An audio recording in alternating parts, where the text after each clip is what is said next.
Hi, I'm Chappie with Forge Tactical here for the Beretta training series. Today we're going to talk about drawing from tactical holsters or overt outside the waistband holsters. There's several different types of tactical holsters. One is a drop leg, one is a tactical holster on the belt, one is something like the Raven Phantom that I've got on right now. These are all holsters that are intended to be used overtly, meaning that you don't care if somebody's seeing that you're carrying a gun. No matter what type of holster you're using, whether it's a Safariland, a Raven Concealment, or one of the new Surefire Masterfires, which is a good combo with the APX because it can accommodate optics and different types of pistols. No matter which type of holster you're using, the draw stroke is the same. And the reason I use this draw stroke is manyfold, but one of them is it doesn't matter what type of holster I've got. The purpose of the draw stroke is to get the gun out and in action.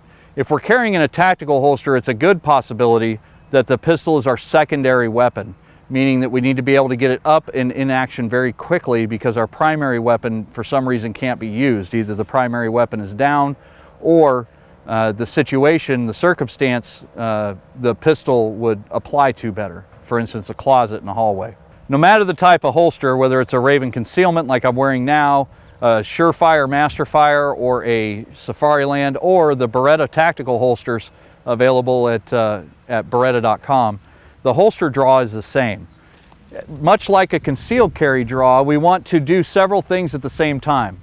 The first thing we want to do is free our hands and get in a good shooting stance. We want to sweep our hand close to our body and find the gun with our fingertips. The reason for this is we don't always carry exactly the same holster in exactly the same position all the time. This gives our central nervous system an index point to know where our hand is in relation to the gun. So I find it with my fingertips and I acquire master grip.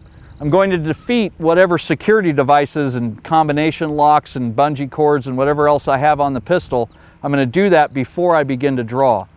That is a fine motor skill, whatever your security device is, that you have to practice dry for hours to get down before you come out to the square range.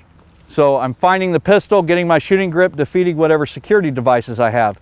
This hand is up in the center-ish of my chest. I do this for a couple of reasons. First and foremost, it's the most efficient. When I draw, I can bring my hands together and I'm in the high compressed ready. The other reason is if my hand is drifting, I don't know where it's going to be in relation to the muzzle of the gun. I could violate one of the firearm safety rules and end up shooting myself. And if you shoot yourself in a gunfight, you're still shot. So this hand is up in the center of my chest. My hands come together. I acquire as much of the shooting grip as I can get close to my body. This is my ready position generally. This is called the high compressed ready. I use this as opposed to a low ready because here my arms have their maximum strength and dexterity. Most pistol fights either begin or end as a fist fight. And if I've got my gun out here, I have less control over it getting taken away from me or being able to shoot it effectively than I do here. This is called the high compressed ready.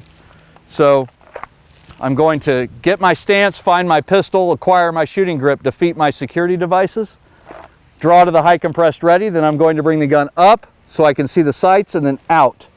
I will usually touch the trigger here as soon as I can see my sights, and I will begin acquiring the target and pressing the trigger here.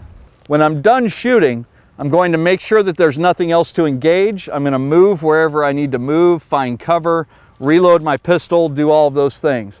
When I'm ready to reholster my pistol, this is still part of manipulation and it's still important.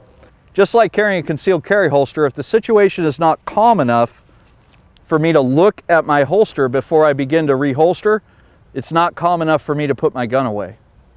So my first step is make sure my finger is straight and outside the trigger guard. I'm going to find my holster with my eyes and then bring my muzzle to it. Smoothly and safely, keeping my finger outside the trigger guard, reholster the pistol. If I encounter any resistance at all while I'm reholstering, I'm going to stop reholstering, and then I'm going to draw the pistol back out and figure out what's going on. Again, reholstering the pistol. If there is danger, if there's something going on that you can't take your eyes off of, don't reholster your pistol. Once you've practiced this to competency while you're thinking about it, so conscious competency, it's time to take it to the square range and shoot it live. We're going to practice this perfectly, as slow as you have to go to do it absolutely perfectly and uninterrupted, meaning I do not want you to go steps. Don't go step 1, step 2, step 3, or a 5-step draw. That forces the signals in your central nervous system to begin again in your brain. I would like you to practice it dry enough so that you can do it slowly and smoothly without stopping, dry, and then we'll come out to the range and do it at that same speed. Remember, speed is not a goal in and of itself. It is a result of smoothness. It's doing it perfectly over and over again at a pace that you can. So to practice this on the square range, I'm going to stand in a neutral position, either on a buzzer, or I give myself a go command, or my training partner tells me to go. I'm going to assume a good shooting stance. I'm going to find the pistol with the tips of my fingers. Make sure this hand is up out of the way. I'm going to slam my hand down on the gun, defeat any security devices I have on the holster. Come up, find the sights, touch the trigger. Come back, make sure there's nothing else to deal with while I have my gun out. If I need to, I can execute a tactical reload or a reload with retention. Make sure I have the gun back up to full capacity before I reholster it so that it's ready to work again. Then I'm going to consciously reholster. I'm going to look at the holster, make sure it's clear. Find it with the muzzle of the gun and reholster, re-engage whatever security devices I have. If I've reloaded, use this opportunity to backfill your emergency reload pouch. So in this video, we've covered the fundamentals of a good draw stroke from a tactical holster. Incorporate these principles and these drills into your range practice every time you go. If you want to learn more about things like tactical reloads or shooting from different positions or doing the draw stroke from concealment, you can also find those videos here on winthefight.com or beretta.com. For more information, check out beretta.com, or if you'd like to come to live training, check out forgetactical.com. I'm Chappie, thanks for watching.